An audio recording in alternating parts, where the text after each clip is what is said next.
नमस्ते। तो last class में हमने रियल बैटरी कैसे कैसे काम करती है और वो अपना वोल्टेज में कांस्टेंट कैसे मेंटेन करती है, इस बारे में बात कर लिया है। ठीक है, तो चलिए इसमें हम देखते हैं कि अगर एक रियल बैटरी को ओपन सर्किट रखें, मतलब उसके टर्मिनल्स को कनेक्ट ना करें, तो उससे कितना करंट फ्लो होता है और उसके टर्मिनल वोल्टेज कितना रहता है। और अगर हम उसे एक कंडक्टिंग वायर से कनेक्ट कर दें, which we call short circuiting the battery, then how much is the current and how much is the terminal voltage of the battery. Let's talk about this. Okay, so here it is called open circuit condition. तो एक battery open circuit में है, मतलब इसके terminals connect नहीं किए हैं, then you know कि इसके अक्रॉस जो वोल्टेज आता है, वोल्टेज मतलब V A minus V B which is V, ये किसके इक्वल आता है, ई एम एफ। और यहाँ पे जो करंट आता है आई, वो आता है जीरो, बिकॉज सर्किट ओपन है तो करंट कितना रहेगा इसमें, zero. So this is called the open circuit voltage and open circuit current. अब हम इसे शॉर्ट सर्किट कर रहे हैं। शॉर्ट सर्किट आपको आगे भी टर्म देखने को मिल सकता है।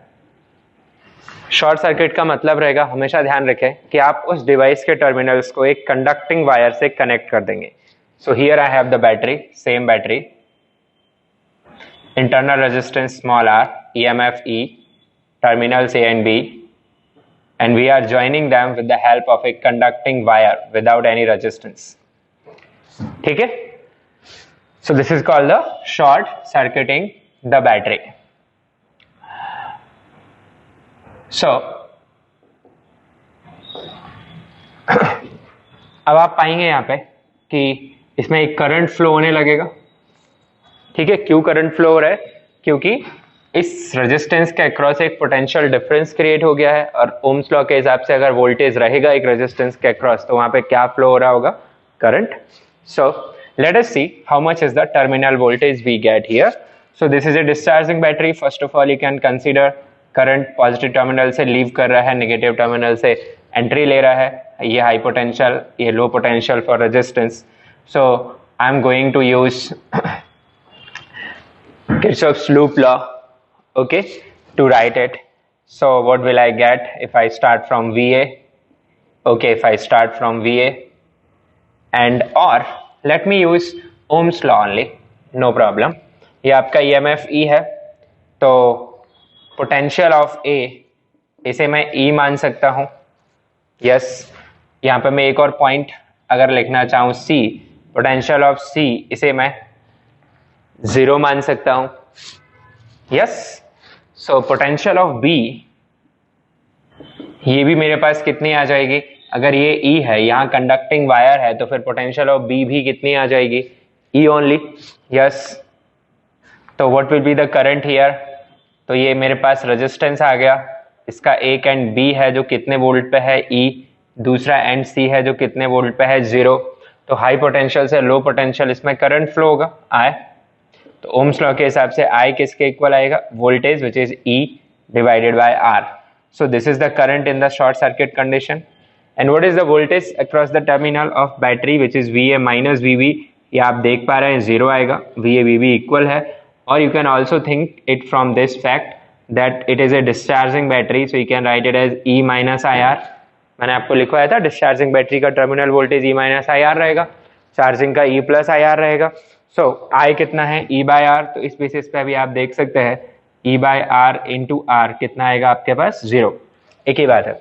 So what we observe here, if you are short circuiting a battery, इस terminal voltage become zero and how much current is flowing through it is E by R, okay. And here also we can check if it is in the open circuit condition, then how much current is flowing, zero, voltage is E। तो open circuit में voltage maximum है, current zero है, यहाँ current maximum है, voltage zero है। सो let us plot a graph, let us plot a graph of voltage across terminal of a battery. This is my battery, here is internal resistance and the current flowing through it. It is A, this is B, this is E. So terminal voltage I am writing with V, which is VA minus VB, it is nothing but E minus IR. So I am plotting the graph of V versus I. तो battery से जैसे जैसे current increase कर रहे हैं हम, वैसे वैसे इसका वोल्टेज क्या होता जा रहा है, कम होता जा रहा है. और जब करंट की वैल्यू कितनी हो जा रही है, E बाय R, उस टाइम पे ये वोल्टेज कितना हो जा रहा है, 0. So it's a straight line, आप देख सकते हैं with negative slope. So here it's a straight line graph with A negative slope, and here it is the open short circuit current, I short circuit, this is maximum also, और इसकी value कितनी है, E by R, and here it is V open circuit, V open circuit जिसकी value है E here. Okay, it is open circuit voltage, short circuit current. Open circuit current कितना है, 0, and short circuit voltage कितना है, 0. Slope क्या रहेगी इसकी, slope of this VI graph, it will be minus R. आप चेक कर लीजिए यहाँ से. This is the equation which you are plotting. इस पर कई बार क्वेश्चंस भी आते हैं, है ना. एक बैटरी के लिए आपको वोल्टेज वर्सेस करंट ग्राफ दे दिया और कुछ पॉइंट्स पूछ सकता है. सो आई होप ये आपको समझ में आ रहा होगा ये कैसे आया हुआ है. ठीक है, जैसे एक क्वेश्चन हम यहाँ पे सॉल्व भी कर लेते हैं.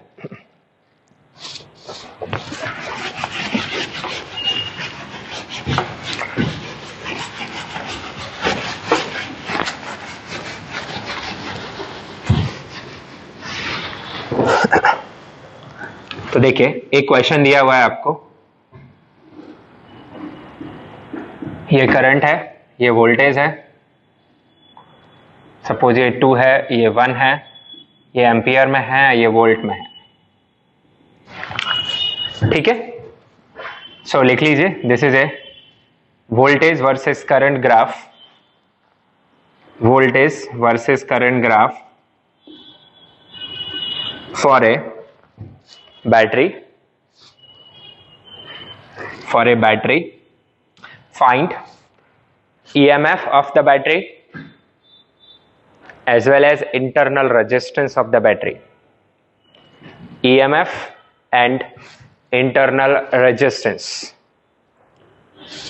तो देखिए बहुत मुश्किल नहीं है, आपको ग्राफ वहां दिया गया है. यस, तो आपको पता चल रहा है इसकी जो स्लोप आएगी, स्लोप आपकी माइनस ऑफ आर होगी, तो इसकी स्लोप आप निकाल सकते हैं.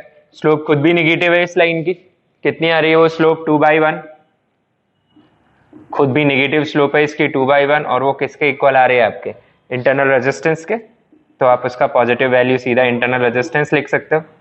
सो इट इज 2 ओम. ईएमएफ कहां से मिल जाएगी, you have this equation, V is equal to E minus IR. तो जहां करंट 0 होगा वहां पे V किसके इक्वल होगी, E के इक्वल. करंट 0 मतलब ये पॉइंट, तो ये आपके पास क्या लिखा हुआ है, EMF. ठीक है, आपसे ये भी पूछ सकता हूं मैं, find voltage across terminal of the battery when current flowing is say 0.2 ampere. तो कुछ नहीं करना है, आपके पास इक्वेशन है V equal to E minus IR. आप E एंड I निकाल चुके हैं. E आया आपके पास 2 माइनस I, और इंटरनल रेजिस्टेंस भी आपके पास 2 आया है. So you have 2 minus 2I. Okay, so अब आपके पास करंट कितना दिया गया है, you are given with the current 0.2 ampere. So आप पुट कर लीजिए. सो 2 माइनस 2 इंटू 0.2, तो आपको ये कितना मिल जाएगा, 2 माइनस 0.4. सो ये मिल जाएगा आपका 1.6 वोल्ट.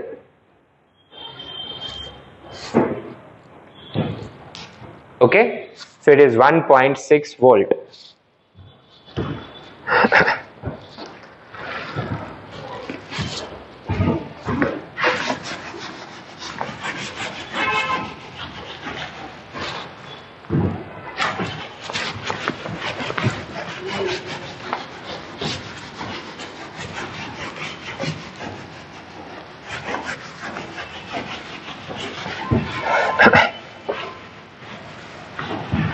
ओके, चलिए बात कर लेते हैं अभी हम work done bye A battery.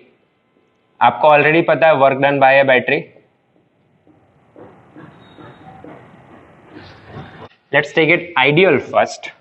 Okay, I am considering the ideal. Resistance को हम बाद में इंक्लूड करते हैं. तो आइडियल का मैं आपको सिखा चुका हूं वर्क डन. ये आपके पास ईएमएफ है और इसमें से अगर चार्ज क्यू फ्लो हो जाता है, सो वर्क डन कितना निकल के आता है आपके पास, क्यू इनटू दिस. ओके, ये आपका पॉजिटिव वर्क है.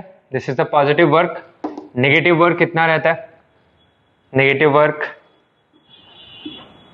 अगर चार्ज उल्टा फ्लो हो रहा है, positive charge entering from positive leaving from negative, तो इस केस में वर्क आपका नेगेटिव आता है.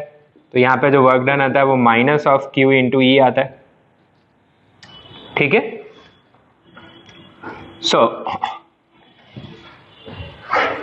पावर ऑफ बैटरी रहता है, पावर ऑफ बैटरी या पावर सप्लाइड बाय बैटरी, आप ऐसे भी लिख सकते हैं, पावर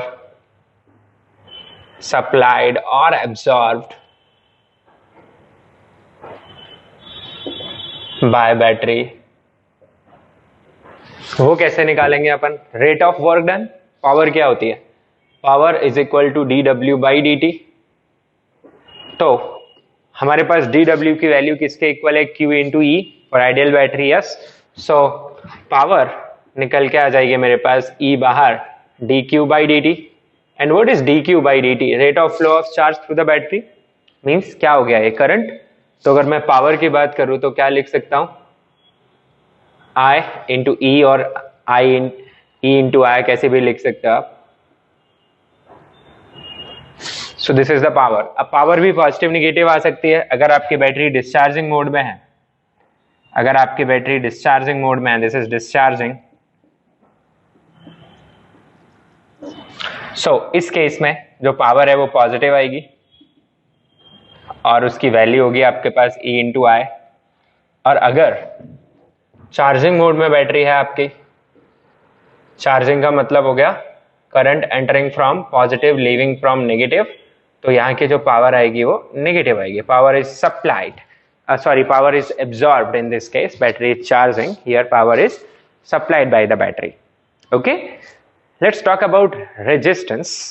Resistance के केस में भी अपन बात कर लेते हैं पावर की.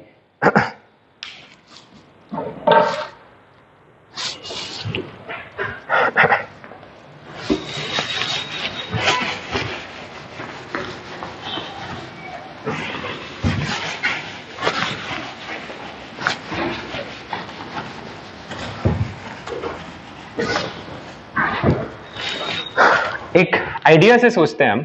मान लीजिए मेरे पास एक सब्सटेंस है, ठीक है, और यहां पे हमने एक बैटरी कनेक्ट कर दी.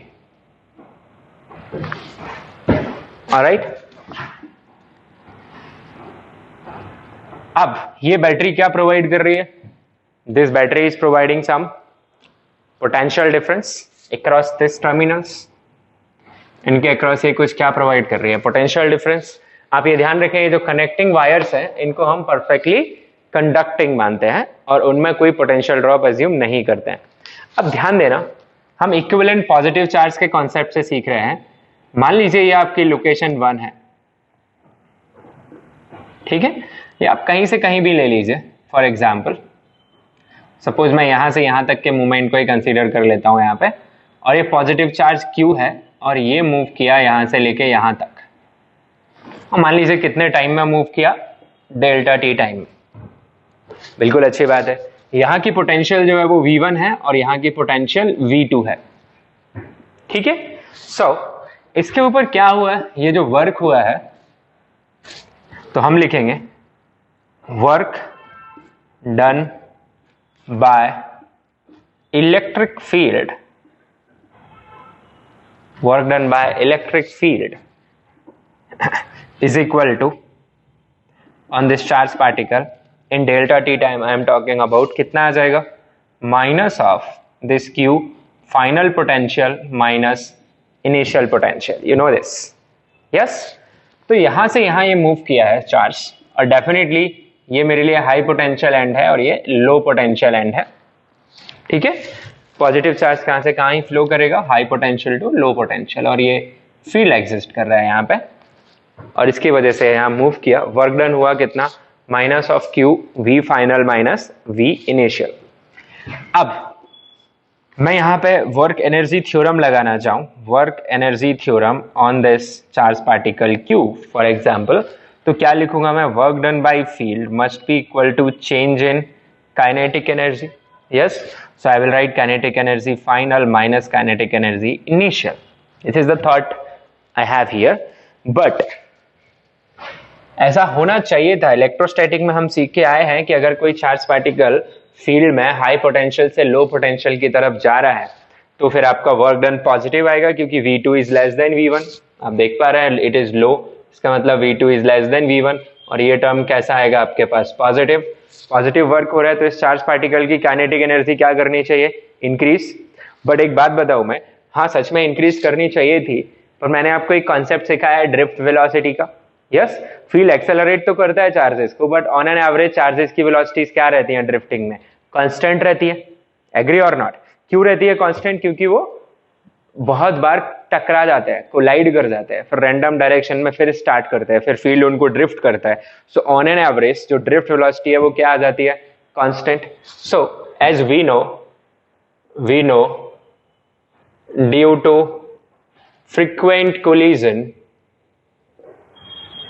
frequent collision of this free moving charges, they drift with constant velocity, जैसे अपन क्या बोलते हैं, VD। सही बात। इससे क्या कंक्लूजन निकलता है कि फिर इनकी जो काइनेटिक एनर्जी फाइनल है वो काइनेटिक एनर्जी किसके इक्वल आएगी, इनिशियल। ड्रिफ्ट वेलोसिटी कांस्टेंट है, मतलब स्पीड कांस्टेंट है, तो काइनेटिक एनर्जी में कोई चेंज नहीं हुआ। एग्री और नॉट? ऑन एन एवरेज ये चार्ज धक्के खा के बहुत बार ऐसे तिरछा गया होगा ये रैंडम मोशन में, और कहां पहुंच गया होगा, 2 पे। तो इस कायदे से इसके पास 2 पे ज्यादा काइनेटिक एनर्जी होनी चाहिए थी, बट ये हम पहले भी दिखा चुके हैं कि ड्रिफ्ट स्पीड कांस्टेंट आती है, मतलब on an average kinetic energy उतनी ही है वहां पे चार्ज पार्टिकल्स के पास। देन कहां गया ये work done by field? Are you still listening? Yes, कहां गया ये वर्क डन बाय फील्ड? इसका मतलब वर्क एनर्जी थ्योरम गलत है क्या? नहीं, ये तो फंडामेंटल थ्योरम थी कि net work done on any body is equal to what, change in kinetic energy. इसका मतलब हम कोई ना कोई एजेंट और मिस कर रहे हैं जो कि हमारे चार्ज पार्टिकल पर इस दौरान कुछ वर्क कर रहा है, और वो एजेंट कौन है? जो कोलिजन के दौरान जो फोर्सेस वहां पे लग रहे हैं, these are non conservative forces in nature. वो फोर्सेस मिला जुला के कुछ वर्क कर रहे हैं, और वो वर्क आप यहाँ पे और ऐड कर दें तो फिर आपका ये टर्म बैलेंस हो जाएगा, चेंज इन काइनेटिक एनर्जी क्या आ जाएगी, 0। Are you able to understand? इसका मतलब इस एक्सप्रेशन में, ये जो आप देख रहे हैं इस एक्सप्रेशन में कुछ और मिसिंग है, और वो कुछ और क्या है, internal non conservative forces, okay, जो कि कोलिजन के दौरान कुछ वर्क कर रहे हैं। So internal non conservative forces. I hope you are able to understand this point. Okay, so these are internal non-conservative forces, and what we got, this logic says this term is 0. So what I can write here, work done by these internal non-conservative forces must be equal to negative of work done by field. तभी तो इनका summation 0 आएगा। Yes or no? Field क्या work कर रहा है यहाँ पे, this much. So work done by these internal non-conservative forces is equal to Q into V2 minus V1. And what is V2 minus V1? Is the voltage applied across this element. I call it V. So V is not V2 minus V1. V is V1 minus V2, because voltage हम कैसे लिख रहे हैं, high potential minus low potential. So what I got here, this work done by internal non-conservative forces is equal to Q into V, but with minus, where V is the positive number for me. सही बात भी है, positive negative में तो आप confuse हो ही मत। Work done by field कैसा आया था, पॉजिटिव चार्ज पे पॉजिटिव वर्क आया था, तो नॉन कंजर्वेटिव फोर्स वहां पे कैसा वर्क कर रहा है, negative. And this negative work done by non conservative forces are appearing as what, heat in the circuit, और इसे ही बोलते हैं हम power consumption in the circuit. Are you able to understand this?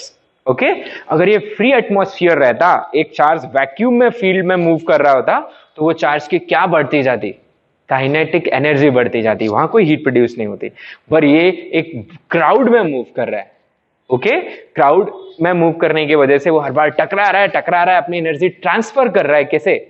जो लैटिस है, जो पॉजिटिव आयंस हैं वहां पे, ठीक है, डिफरेंट न्यूक्लियाइज एटम्स हैं, तो उनको वो क्या ट्रांसफर कर रहा है? एनर्जी ट्रांसफर कर रहा है। सो ये जो बैकग्राउंड है, फ्री चार्ज मूव कर रहा है, और जो बैकग्राउंड में जो और सब्सटेंसेस हैं उस वायर के अंदर, वो लोग क्या करना स्टार्ट कर देंगे? वाइब्रेट करना स्टार्ट कर देंगे due to this frequent collisions. और वो वाइब्रेशन आपको मैं हीट में सिखाया हूं, है ना? किसी चीज को गर्म करते हैं तो वो सॉलिड्स में मॉलिक्यूल्स क्या करना स्टार्ट कर देते हैं? वाइब्रेट। और यहां पे क्या हो रहा है? यहां पे टक्कर की वजह से वो लोग क्या करना स्टार्ट कर दे रहे हैं? वाइब्रेट। इस वजह से उनका जो टेम्परेचर है वो क्या करता हुआ दिखेगा मुझे? राइज करता हुआ। So this is the reason behind why when we flow electric current from some wire, any wire has some amount of resistance, कुछ तो रुकावटें हैं ही ना उसके अंदर, दो it is a very perfect conductor, फिर भी उसके अंदर कुछ ना कुछ अमाउंट ऑफ कोलिजन्स तो चल ही रहे होंगे। ऐसा तो है नहीं कि इनफाइनाइट कंडक्टिविटी हो किसी सब्सटेंस की। हाँ, सुपर कंडक्टिविटी एक ऐसा पॉइंट है, पर हम अभी इसकी बात नहीं कर रहे हैं। इन जनरल कितना भी अच्छा कंडक्टर हो, कुछ ना कुछ उसमें रेजिस्टेंस है ही। तो उन टक्कर की वजह से वहां पर किस में चली जा रही है एनर्जी? आपकी हीट में चली जा रही है। समझ गए? अच्छा, अब ये एनर्जी हीट में चली गई, और ये एनर्जी कॉन्स्टेंटली अगर हम चार्जेस मूव कराना चाहते हैं, कॉन्स्टेंटली चार्जेस मूव कराना मतलब करंट एस्टैब्लिश करके रखना चाहते हैं, तो कोई ना कोई एजेंट होना चाहिए ना, जो पंप करता रहे एनर्जी सिस्टम में। होना चाहिए कि नहीं होना चाहिए? अदरवाइज ये तो गई ना बाहर, इसका मतलब ये चार्ज फिर आगे कंटिन्यू नहीं कर पाएगा, करंट हमेशा नहीं बन पाएगा यहाँ पे। और तो कौन एनर्जी दे रहा है कॉन्स्टेंटली सर्किट में? बताइए कौन दे रहा है? बैटरी। क्योंकि बैटरी ये फील्ड मेंटेन करके रख रही है नो मैटर व्हाट। ओके, अब बैटरी के पास एनर्जी कहां से आ रही है? तो बैटरी के पास एनर्जी आ रही है केमिकल रिएक्शंस के फॉर्म में। जो इंटरनल एनर्जी है उन सब्सटेंसेस की, वो केमिकल रिएक्शंस हो रही हैं, ऑक्सीडेशन रिडक्शन वहां पे, और उससे वो इलेक्ट्रिक एनर्जी में कन्वर्ट हो रही है। और वो इलेक्ट्रिक एनर्जी चार्जेस के मूवमेंट से एट द एंड किस में कन्वर्ट हो रही है? हीट में। सिर्फ हीट ही नहीं, लाइट में भी कन्वर्ट हो सकती है, नॉइज भी आ सकते हैं। जैसे आप ट्रांसफॉर्मर्स, यानी जो डीपी जैसे हम बोलते हैं, उसके साइड में अगर आप खड़े हो जाएं, you can feel the vibration, you can feel that मधुमक्खियों वाला साउंड, एकदम हमिंग साउंड आपको वहां से सुनाई देगा, क्योंकि वहां पर कोर जो है वो क्या कर रही होती है? ठीक ठाक अमाउंट से वाइब्रेट कर रही होती है। हाई टेंशन लाइन के आसपास खड़े हो जाइए, you can feel the sound there. So not only into the heat this energy goes, this energy can go in heating, in light also। जैसे जो फिलामेंट बल्ब होते हैं, है पहले काफी इस्तेमाल होते थे, येलो कलर की लाइट निकलती है फिलामेंट बल्ब में से, वो भी क्या है? रेजिस्टेंस है। आपने वहां पे कुछ वोल्टेज सप्लाई किया, चार्जेस मूव किए, चार्जेस मूव करने से इतनी हीट प्रोड्यूस हो गई कि वो सब्सटेंस रेड हॉट हो गया, है ना, और लिटरली वो येलो कलर की लाइट एमिट करने लगा वहां पे। यस, तो वहां गर्मी भी आ रही है, हीट भी है, और क्या भी है? लाइट भी है। Okay, so these non conservative forces का ये जो वर्क है, वही किस में चला जाता है? आपकी हीट प्रोड्यूस्ड में। तो मैं यहां लिख दे रहा हूं heat produced. It is not only the heat produced, bulb वगैरह दिया है तो वही क्या भी है, उसमें लाइट भी इंक्लूडेड है, ये बात आप मान के चले। सो यहाँ पे हीट प्रोड्यूस्ड कितनी हो रही है? Heat produced in delta t seconds, in delta t seconds कितनी आ जाएगी आपके पास? This charge flown into V। So Q amount of charge is flown from here to here in how much time? Delta T seconds. Yes. So this is the heat produced. तो rate of heat produced की बात करें, rate of heat produced वो क्या आ जाएगी? QV divided by delta T। अब time के साथ वोल्टेज चेंज हो रहा है क्या भाई? नहीं, तो Q divided by delta T ये क्या बन जाएगा आपके पास? Current, and this is voltage. So इसी को बोल देते हैं हम power dissipated in resistance। okay, this is called what? Power dissipated in resistance। तो पावर कंज्यूम्ड भी बोल सकते हो आप, ठीक है। सो इसे मैं PR लिख रहा हूं, power consumed in resistance is I into V, where V is the voltage across the resistance, yes. अब ध्यान से देखिए ये एक्सप्लेनेशन आई होप आपको समझ गया होगा। अब हमें फॉर्मूले क्या मिल रहे हैं यहां पे, ये देख लीजिए आप।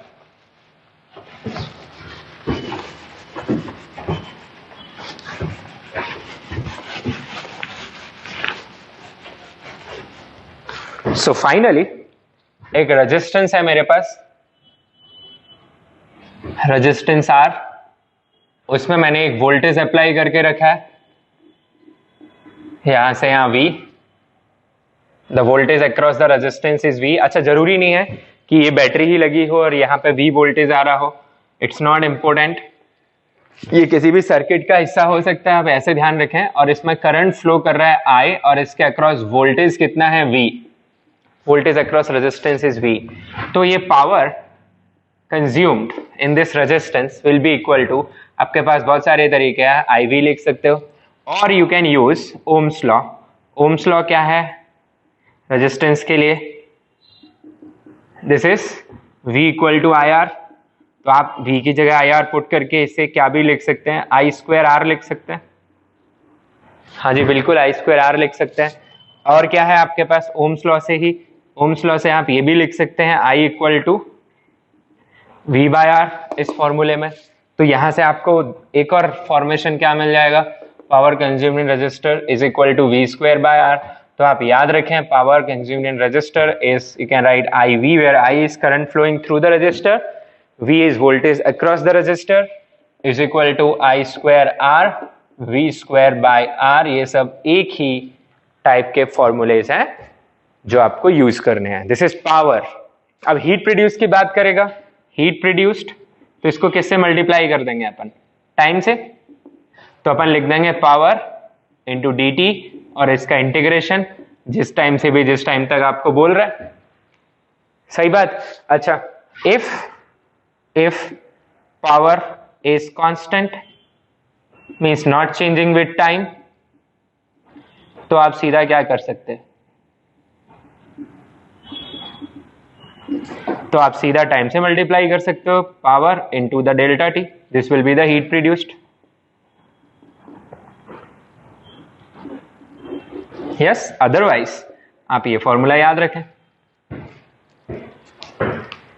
मुद्दे की बात, आई होप आप इतना समझ गए हैं। एक आइडियल बैटरी कितनी पावर सप्लाई करती है, I इंटू E।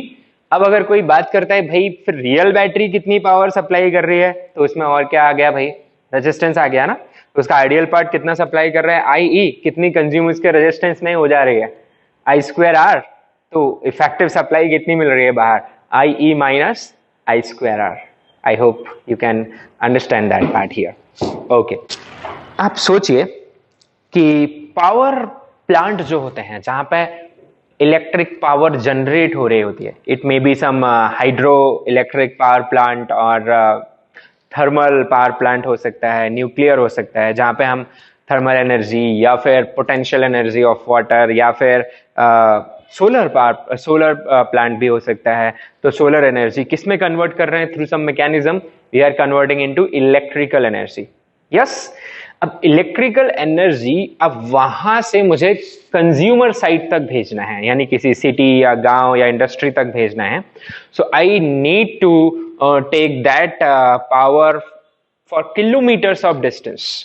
तो आपको ढेर सारा वायर लगेगा वहां से वहां तक ले जाने के लिए।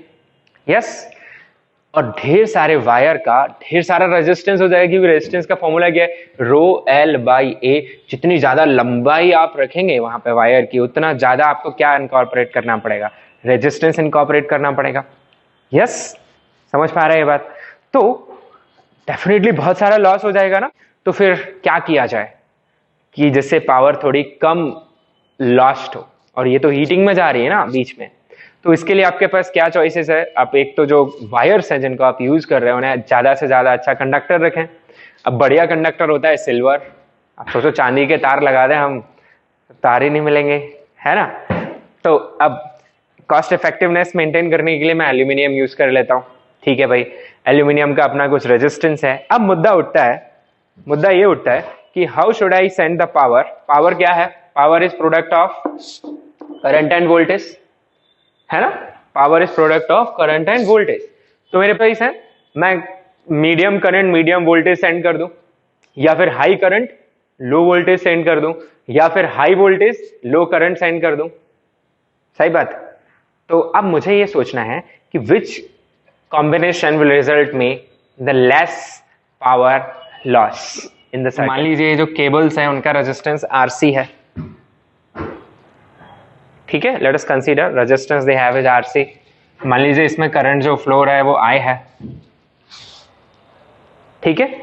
तो how much power is waste in this? अगर मैं आई करंट पे पावर भेज रहा हूं, सो पावर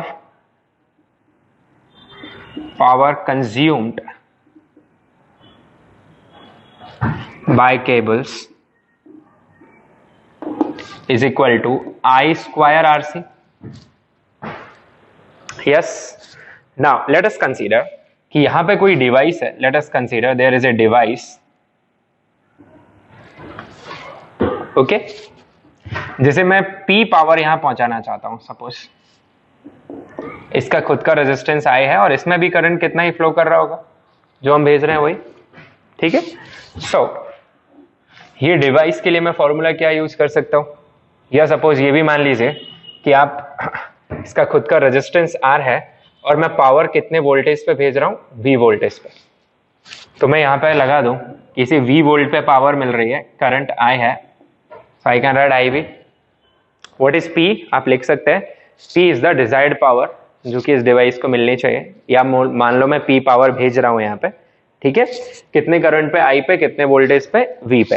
तो P is equal to IV मैंने इस डिवाइस के लिए यूज कर लिया।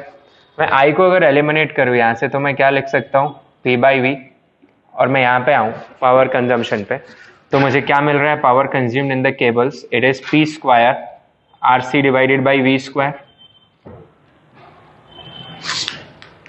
P पावर मैं भेजना चाहता हूं, ठीक है, कितने वोल्ट पे भेजना चाहता हूं, V वोल्ट पे, केबल का रेजिस्टेंस RC है। नाउ यू टेल मी, क्या मुझे V को हाई रखना चाहिए, V को लो रखना चाहिए? ये लॉस है, V को क्या रखना चाहिए, हाई। आप लॉस को कम करना चाहते हो ना, तो आप V को क्या रखो, हाई वोल्टेज पे सेंड करो। ये टर्म जितना बड़ा रहेगा ये टर्म उतना छोटा रहेगा। दैट्स वाई जो पावर प्लांट से लेके तो सब स्टेशन तक हाई टेंशन लाइन रहती है। हाई टेंशन लाइन, उस पर ऐसा डेंजर का साइन बना होता है उसके पोल्स पे, और लिखा होता है कुछ थाउजेंड्स ऑफ वोल्ट, जैसे ट्रेन में आपने देखा होगा 21,000 वोल्ट, लाइक दैट, ठीक है। और हम घर पे जो यूज करते हैं वो किस ऑर्डर की यूज करते हैं, electricity we use of 220 volt जो हम घर पे यूज करते हैं। और हाई टेंशन लाइन में जो आती है वो कुछ 20,000, मैं एक रफ आइडिया बता रहा हूं आपको, ये हाई टेंशन लाइन में आती है, ठीक है, और ये हम यूज करते हैं डोमेस्टिक 220 वोल्ट। तो ऐसा क्यों करते हैं वो लोग, 220 वोल्ट पर ही पावर क्यों नहीं भेज देते? क्योंकि 220 वोल्ट पर अगर वो पावर भेजेंगे तो फिर उनको लॉसेस बहुत आएंगे, उसमें हीटिंग लॉसेस बहुत आएंगे, इसलिए वो क्या करते हैं, हाई वोल्टेज पे भेज दिया। Now let me tell you one thing, whether the voltage is dangerous और करंट इज डेंजरस। तो मैं आपको एक पॉइंट समझाने की कोशिश करता हूं। मान लीजिए आपके पास ये वायर है, ठीक है, इसमें कुछ करंट फ्लो हो रहा है I, इसका कुछ पोटेंशियल है से V, यहां पे आप खड़े हुए, ठीक है, और ये अर्थ है, अर्थ की पोटेंशियल 0, ओके। नाउ आप इसे टच कर देते हो, for example you are touching this wire, ठीक है। लेट अस अंडरस्टैंड, वायर के पास एक ये रूट है, चार्जेस हैं, चार्जेस फ्लो कर रहे हैं इसके अंदर। अब चार्जेस किसके अंदर से भी जा सकते हैं, आपकी बॉडी में से जा सकते हैं, बिल्कुल जा सकते हैं। कहां से जाएगा, कितना जाएगा, ये बात हम अभी डिस्कस कर रहे हैं। अगर इफ V इज स्मॉल, मतलब ये जो वायर है जिस पॉइंट पे आपने टच किया वहां की पोटेंशियल V है, अगर ये पोटेंशियल छोटी है, ठीक है, अर्थ के कंपैरिजन में, तो आपकी बॉडी के अक्रॉस वोल्टेज कितने आ रहे हैं, आपकी बॉडी का जो हाथ है वो V पे है, आपके पैर जो हैं वो कितने पे हैं? 0 पे हैं. So what is the voltage you are having? You are having V. Yes, इतनी वोल्टेज आ रहा है. सो अब आपकी बॉडी का कुछ स्पेसिफिक रेजिस्टेंस है. Let us assume R0 resistance your body has. Yes, कितना करंट आप में से जाएगा? लेट अस कंसीडर आप में से I0 जा रहा है. तो इस I0 की वैल्यू क्या आएगी आपके पास? Voltage divided by resistance. So current is equal to voltage divided by resistance. Yes और नो? अगर ये V बड़ा रहा तो आपकी बॉडी से ढेर सारा करंट फ्लो करेगा. ढेर सारा करंट फ्लो करने का मतलब आपके अंदर ढेर सारी हीट प्रोड्यूस होगी. अरे भाई है ना, I² इंटू R है हीट का फॉर्मूला एक रेजिस्टेंस है. अगर ज्यादा करंट फ्लो किया, आपका रेजिस्टेंस तो है ही अच्छा, तो क्या होगा? आप में हीट प्रोड्यूस होगी और उतनी हीट आपकी बॉडी झेल नहीं पाएगी, है ना. उसकी कुछ ऑर्गेनिक रिएक्शंस खराब हो जाएंगी या वो अलग डायरेक्शंस में होने लगेंगे and you are gone. Getting this? So अच्छा, अब क्या इस बात से फर्क पड़ रहा है कि ये I कितना है, इस कंडक्टिंग वायर में कितना करंट फ्लो कर रहा है? क्या ये मैटर कर रहा है? नहीं भाई, ये करंट तो किसमें से फ्लो कर रहा है? इस वायर में से. हमारे अंदर से फ्लो नहीं कर रहा है ना. हम कब ज्यादा परेशान हैं? जब हमने किसी हाई पोटेंशियल वाले वायर को टच कर दिया है या फिर हाई करंट वाले वायर को टच कर दिया है. हम ज्यादा परेशान हैं जब हमने हाई पोटेंशियल वाले वायर को टच कर दिया है, क्योंकि इससे फर्क नहीं पड़ता कि वायर में कितना करंट फ्लो हो रहा है, वो वायर में हीट प्रोड्यूस होगी. ठीक है, हमसे जो करंट जाएगा वो हमें प्रॉब्लम क्रिएट करेगा और हमसे कितना करंट जाएगा वो डिसाइड करेगा हमारी बॉडी के across potential difference, that is voltage कितना है. दैट्स व्हाई अगर आप एक हाई टेंशन लाइन पर लटक जाते हैं जाके, है ना, ऐसा हाई टेंशन लाइन है, मान लो ये हाई टेंशन लाइन है और आप यहां लटक गए. ठीक है, ऐसे लटके हुए हो, मान लो ये तुम हो और ये हाई टेंशन लाइन है and you are hanging here like this. सिर्फ तुम्हें एक ही परेशानी होगी कि हाई टेंशन लाइन काफी गर्म होगी क्योंकि इसमें करंट जा रहा है और आपके हाथ जल सकता है नॉर्मली, जैसे आप कोई भी गर्म चीज को टच करने पर जल जाएंगे. इलेक्ट्रिसिटी वाली अभी कोई प्रॉब्लम आपको नहीं हो रही क्योंकि आप लटके हुए हैं. ओके, मान लो आपने थर्मली इंसुलेटेड कुछ ग्लव्स वगैरह पहने हुए हैं, but they are thermally insulated, तो आप लटके रहो बिंदास, कोई दिक्कत नहीं है. अब सपोज मैं आया वहां पे, मैंने देखा अरे भाई ये लटक रहा है तो अपनी जान पहचान के इसको बचा लेते हैं, है ना. तो मैंने सपोज तुम इतने से ही लटके हुए थे कि मैं पैर पकड़ के खींच लूं तुम्हें. अब भाई ये हाई टेंशन लाइन थी, इसकी पोटेंशियल बहुत हाई थी, थाउजेंड्स ऑफ वोल्ट था इसका पोटेंशियल. जैसे ही मैंने तुम्हारा पैर पकड़ा, अब बाई चांस मैंने कुछ पहना भी नहीं हुआ है, मेरे पैर जमीन को टच कर रहे हैं, तो फिर हम दोनों मिलके एक मीडियम बन गए. तुम्हारे यहाँ पोटेंशियल हजारों में है, ये 0 पे है, तो डिफरेंस कितने का आ गया? हजारों वोल्ट का. और वो हजारों वोल्ट का डिफरेंस अच्छा खासा करंट फ्लो करा देगा. तुम तो मरोगे ही मरोगे, मैं भी मरूंगा. क्या मेरी बात समझ में आ रही है? ठीक है. So what creates the problem is voltage. High tension line में जो करंट जा रहा है वो तो जा ही रहा है, दैट्स नॉट द प्रॉब्लम. जैसे एक और एग्जांपल देता हूं मैं, वेल्डिंग. आपने इलेक्ट्रिक वेल्डिंग होते हुए देखी होगी, है ना, इलेक्ट्रिक शॉप्स पे. वेल्डिंग वाला बंदा बिंदास उसी मेटल के उस पे बैठा होता है और मस्त वेल्डिंग कर रहा होता है. आपको क्या लग रहा है, उसे झटका नहीं लग रहा होगा क्या? तो वहां क्या करते हैं हमें क्या करना है? मेटल को मेल्ट करना है. मेल्ट करना है मतलब हीट ज्यादा प्रोड्यूस करनी है. मतलब मुझे उस जो वायर्स हैं, जो उसने केबल है होल्ड कर रखा है, तो उसमें क्या ज्यादा फ्लो कर रहा होगा? करंट ज्यादा फ्लो कर रहा होगा, क्योंकि करंट ज्यादा फ्लो करेगा तो हीट ज्यादा प्रोड्यूस होगी वहां पे. वोल्टेज क्या रहा होगा वहां पे? बहुत कम. और वोल्टेज कम है तो उसको चिंता करने की जरूरत है, क्या करंट उसकी बॉडी में से जा रहा है? नहीं, वो तो केबल्स में से जा रहा है. Are you able to understand? So what is more dangerous, to touch a wire of high potential or a wire carrying high current? High potential. So make it a point. अब मुद्दा उठता है, हम दुविधा में पड़ गए यहाँ पे कि हाई टेंशन लाइंस, यानी मुझे पावर जनरेशन प्लांट से कंज्यूमर तक किस पे वोल्टेज एनर्जी किस पे भेजनी है? हाई वोल्टेज पे. क्या हाई वोल्टेज सेफ है? नहीं, हाई वोल्टेज सेफ नहीं है. तो मुझे जो घर में देना चाहिए, क्या मैं वो उसी वोल्टेज पे दे दूं? नहीं, बहुत प्रॉब्लम हो जाएगी. तो हम फिर यहां पे क्या करते हैं, हम सबस्टेशंस बनाते हैं. सबस्टेशंस में हम एक डिवाइस होता है दैट इज कॉल्ड ट्रांसफॉर्मर. ठीक है, इसे अपन डीपी बोलते हैं. तो सबस्टेशंस में आप देखेंगे ढेर सारे ट्रांसफार्मर होते हैं बड़े बड़े, उनका काम क्या होता है, ये हजारों वोल्ट जो वोल्टेज है उसे कुछ हंड्रेड्स में कन्वर्ट कर देना।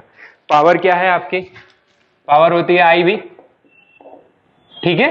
तो ट्रांसफार्मर पावर नहीं बदलता, ट्रांसफार्मर अगर वोल्टेज डाउन करता है तो क्या बढ़ा देता है, करंट, ठीक है। और अगर वो वोल्टेज अप करता है तो करंट क्या कर देता है, कम कर देता है। Something like the gear box you have in vehicles, कि आप अगर फर्स्ट गियर में जाते हैं तो टॉर्क बढ़ा देता है और आपकी जो व्हील के घूमने की स्पीड है वो क्या हो जाती है, कम। आप टॉप गियर में जाते हैं तो टॉर्क कम कर देता है और ओमेगा को क्या कर देता है, बढ़ा देता है। तो जैसा गियर बॉक्स काम करता है मैकेनिक्स में या मैकेनिकल डिवाइसेस में, वैसे ही कुछ काम कौन करता है यहाँ पे, ट्रांसफॉर्मर। ओके, आई होप आपको सुनने में अच्छा लगा होगा जो पार्ट मैंने अभी यहाँ बताया। अब इसमें से अपन काम की बातें लिख लेते हैं, ठीक है। काम की पहली बात क्या लिखिएगा कि इन grid lines that is cables connecting power plant to cities, industries, cables connecting power plants to cities, industries,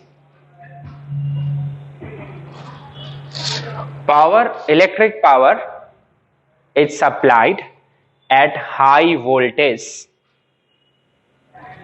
Electric power is supplied at high voltage to reduce heating losses. अगला पॉइंट लिख लीजिए, high voltage is dangerous, high voltage is dangerous, so to ensure safety,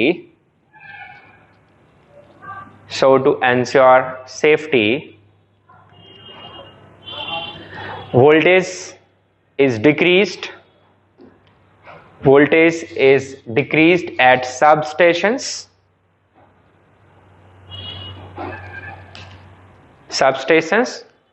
before providing the power to consumers.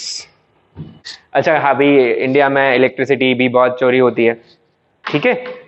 तो high tension line जा रही है और आपने बढ़िया तार लिया और उस पर डाल दिया, आपने ये हाई टेंशन लाइन थी, आपने अपना घर का तार लिया और इस पर डाल दिया, और एक तार आपने अर्थ से कनेक्ट करके यहाँ आपने बल्ब लगा दिया।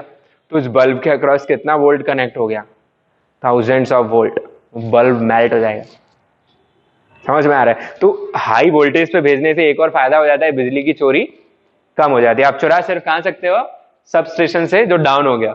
उससे भी बचने के लिए सब स्टेशन से लेके आपके मोहल्ले तक भी एक लाइन आती है 440 वोल्ट पे, ठीक है। वो भी डेंजरस है, उस पर भी आप बल्ब वगैरह कनेक्ट करोगे तो काम नहीं करेंगे, आपकी टीवी खराब हो जाएगी, क्योंकि वो रेटेड से ज्यादा वोल्टेज है। तो आपकी कॉलोनी में ही एक और ट्रांसफार्मर रखते हैं छोटा सा, अब उसने कम कर दिया 220, अब आप उस ट्रांसफार्मर से आपके घर तक एक केबल भेज देते हैं। चोरी आप सिर्फ कहां कर सकते हो, उस ट्रांसफार्मर, कॉलोनी के ट्रांसफार्मर से आप चुरा सकते हो। इन जनरल ध्यान रखें कि high voltages across your body are dangerous. तो this part of lecture was kind of general knowledge, इसका भी कुछ एग्जाम से खास मतलब नहीं था। तो चलिए हम एग्जाम पे वापस लौट आते हैं और बात करते हैं कि आपका जो इलेक्ट्रिक बिल आता है ना, इलेक्ट्रिक बिल आपको पर यूनिट के हिसाब से पे करना पड़ता है। तो एक यूनिट सच में कितनी एनर्जी होती है, ठीक है, बात करते हैं। तो पावर की जो यूनिट होती है वो क्या होती है, ऐसा यूनिट, वॉट, यस, ओके। आपको जो इलेक्ट्रिकल एनर्जी मिल रही है, इलेक्ट्रिकल एनर्जी, वो आप कैसे निकालोगे, पावर इनटू टाइम। आप जितने टाइम तक वो पावर यूज कर रहे हो उतनी आप एनर्जी यूज कर रहे हो, ओके। तो ऐसा यूनिट क्या हो गई इसकी, ऐसा यूनिट हो गई watt second, and 1 watt second इसे आप क्या भी बोलते हो, 1 जूल, यस। अब how much is 1 unit, 1 unit electricity, 1 unit electricity is equal to 1 kWh। इसका मतलब हो गया 1 किलो वॉट आर। इसका मतलब क्या हो गया कि आप 1000 वॉट पावर कितने घंटे तक कंज्यूम कर रहे हैं? 1 घंटे तक। तो आपने अगर 1000 वॉट 1 घंटे तक कंज्यूम की तो आपने कितनी यूनिट कंज्यूम कर ली? 1 यूनिट। ठीक है, so 1 unit means this much. ना how much, what is the relation between joule and 1 kWh? So ये भी देख लीजिए, आप kWh को 1 kWh will be equal to 10 to the power 3W और h को बदल दीजिए सेकेंड्स में, दैट इज 3600 सेकेंड्स। सो ये आ गया मेरे पास 3.6 इंटू 10 टू दी पावर 1 2 3 6 हो जाएगा watt second. And watt second को क्या लिख सकते हैं अपन? Joule. So 1 unit in joule is how much? 1 unit in joule is 3.6 megajoule. Joule छोटी यूनिट है एनर्जी की, ठीक है, जबकि जो यूनिट इलेक्ट्रिसिटी है वो काफी बड़ी यूनिट है। इसलिए तो आप देखते हैं आपके घर का बिल कितना आ रहा है, 200 यूनिट 300 यूनिट, आपको समझ में आता है भाई 200 यूनिट है। आपको अगर बोला जाए आपके घर का बिल आ रहा है 3.6 into 10 to the power 6 into 200 joule आपने कंज्यूम कर लिए, अब आप तो पागल हो जाओगे, यार मैंने इतना कहाँ कंज्यूम कर लिया। ठीक है, सो उसको व्यवहारिक यानी प्रैक्टिकल करने के लिए इस यूनिट, इस पर्टिकुलर टर्म को 3.6 into 10 to the power 6 joule को एक नई यूनिट बना दिया, which is called 1 unit electricity. तो ध्यान रखें, let's solve a question here.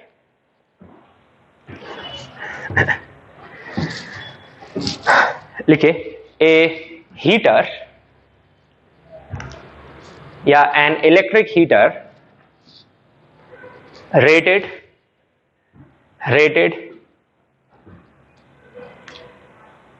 500 watt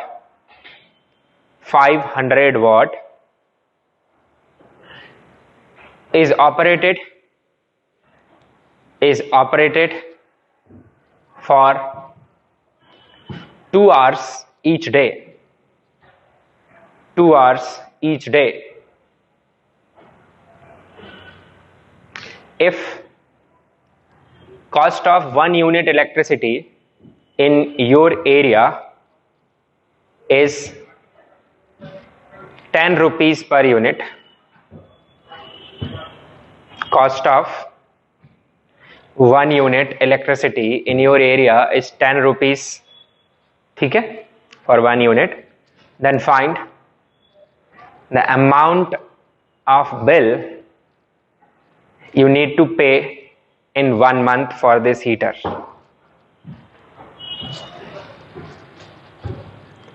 Amount of bill you need to pay in 1 month for this heater.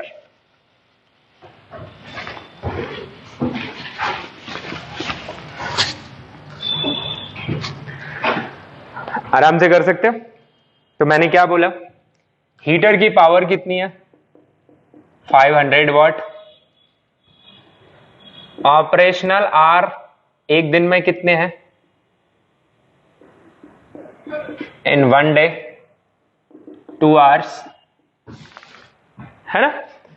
और एक महीने की बात पूछ रहा, तो आप निकाल सकते हैं ऑपरेशनल आवर्स इन 1 मंथ कितने हो जाएंगे आपके? 2 इंटू 30 डेज का एक मंथ पकड़ रहे हैं अपन, तो 60 आवर्स। ठीक है, अब निकाल लेते हैं electrical energy consumed in 1 month. Consumed in 1 month कितनी आ गई? 500 पावर इंटू टाइम 60, तो ये वॉट आवर्स आ गए। तो आपके पास आ रहा है 30 into 10 to the power 3 watt hours. इसका मतलब 30 kWh, सही बात है। तो 30 किलोवाट आवर यानी कि कितनी यूनिट आ गई? 30 यूनिट्स। It is over. अब आप कितना पे कर रहे हैं? 10 रुपए एक यूनिट का, तो इस हीटर के लिए आप 300 रुपए पे करेंगे, सिंपल है ना। So amount you need to pay for this heater will be 30 into 1 unit cost 10, so how much? 300 rupees. तो आप सोच सकते हैं कि ये हीटर आपको यूज करना है या नहीं करना है. So all right, so if I summarize the discussion which we did till this point is, हमने बात किया आज इलेक्ट्रिकल पावर के बारे में. ठीक है, तो जो बैटरी है, बैटरी का आइडियल बैटरी का जो पावर है वो कितना होता है? EMF into current. This is power. Work done होता है EMF इंटू चार्ज. ओके, और पॉजिटिव पावर नेगेटिव पावर दोनों ही हो सकती है बैटरी के रिस्पेक्ट में. अगर बैटरी डिस्चार्ज हो रही है तो बैटरी पावर सप्लाई कर रही है और उसकी पावर पॉजिटिव ट्रीट की जाएगी. अगर बैटरी चार्ज हो रही है तो वो पावर एब्जॉर्ब कर रही है, वहां पे उसकी पावर नेगेटिव ट्रीट की जाएगी. और पावर कैसे लिखोगे? Current into EMF for ideal. Then I talked about what happens when current passes from a resistance. So we thoroughly talked about it and we reached to the conclusion that there are non-conservative forces which need to do negative work on the substance, or that negative work finally converts into heat, light, sound like that. पर हम किसकी बात करेंगे? Heat की. और heat कितनी produce हो रही है? हीट प्रोड्यूस हो रही थी आपके पास current into voltage into the time. So rate of heat produce आपके पास क्या आ गया था? This was I into V, current into the voltage across that resistance. So वो जो हीट मतलब वेस्ट हो रहा है वहां पे, आप कुछ यूज नहीं कर रहे हैं, तो इसे हम इस लैंग्वेज में क्या बोलते हैं? पावर डिसिपेटेड और power absorbed, consumed in register. How much is current into voltage. उसके अदर फॉर्मेट्स क्या आ गए अपने पास? I2R और V2/R. ओके, ये बात कर ली हमने. फिर पावर से अगर हीट निकालनी है तो आपको टाइम से मल्टीप्लाई करना रहेगा. If power is constant then simply power into time. Power is variable then you need to integrate. You can do that. Okay, then I talked about कि अगर आपको पावर प्लांट से सिटीज तक power भेजनी है तो आपको उसे हाई वोल्टेज पर भेजना चाहिए, लॉसेस कम होंगे. दूसरी चीज, हमारी खुद की सेफ्टी के लिए हाई करंट मैटर नहीं करता. हमारी सेफ्टी के लिए क्या ज्यादा जरूरी है? कि हाई वोल्टेज नहीं होना चाहिए. ठीक है, क्योंकि हमने टच कर दिया हमारी बॉडी के अक्रॉस हाई वोल्टेज आ जाएगा और हमारी बॉडी में से चार्ज फ्लो करेगा. That is problematic for me. Okay, so ये हमने बात की. और just we also talked about what is the meaning of 1 unit electricity for us. Alright, okay. बाकी आपको यूनिट वगैरह पता ही है पावर की. तो क्या होती है पावर की यूनिट? वॉट. एक और पॉइंट और समझ लीजिए यहाँ पे आप. रियल बैटरी के लिए, तो सपोज मेरे पास एक बैटरी है, उसका इंटरनल रेजिस्टेंस R है और उसमें करंट I जा रहा है, तो इस बैटरी के अक्रॉस वोल्टेज कितना आता है? E-IR. ठीक है, तो power supplied by battery, power supplied by battery कितनी हो जाएगी आपके पास? करंट इंटू दिस वोल्टेज, तो वो हो जाएगी EI माइनस I2R. इसे आप डायरेक्ट भी समझ सकते थे. EI जो है वो power supplied by the ideal part of battery है और I2R उसका क्या होगा? इंटरनल रेजिस्टेंस में loss. So this is the power supplied. इसी का सेकेंड पार्ट भी आपको देखने को मिल सकता है. दैट इज कि आपके पास एक बैटरी है और वो चार्ज हो रही है. तो आपको पता है एक चार्जिंग बैटरी में जो वोल्टेज होता है वो E+IR होता है. ठीक है, तो power absorbed by battery, power absorbed by battery, supply करेंगे तो फिर माइनस के साथ लिखना पड़ेगा. ठीक है, वो आ जाएगा आपके पास, करंट से मल्टीप्लाई कर दीजिए EI प्लस I2R. ठीक है, तो आप जो भी पावर सप्लाई कर रहे हैं उससे चार्जिंग वाला पार्ट सिर्फ कितना हो रहा है? EI. और I2 वाला R वाला पार्ट अब भी किस में कन्वर्ट हो रहा है? हीट में. तो अब भले ही आप चार्ज करो बैटरी को या डिस्चार्ज हो रही हो, इतना पार्ट उसमें किस में जाएगा? हीट में. That's why battery heats up during discharging as well as during charging. You can check. अब अपना मोबाइल फोन बहुत ज्यादा यूज कर रहे हैं तो भी आपका मोबाइल फोन हीट अप करता है ना? उसका मदरबोर्ड भी हीट अप करता है. That's a different thing. पर बैटरी भी गर्म होती है. दूसरा, आप जब चार्जिंग पे लगा देते हैं तो भी गर्म हो जाता है. भाई तब क्या हो रहा है उसमें? तब भी, क्योंकि आपकी जब बैटरी चार्ज हो रही है तो I2R जो आप ये टर्म देख पा रहे हैं, this is again converted into heat. Okay, so that's it in this particular lecture. Thank you.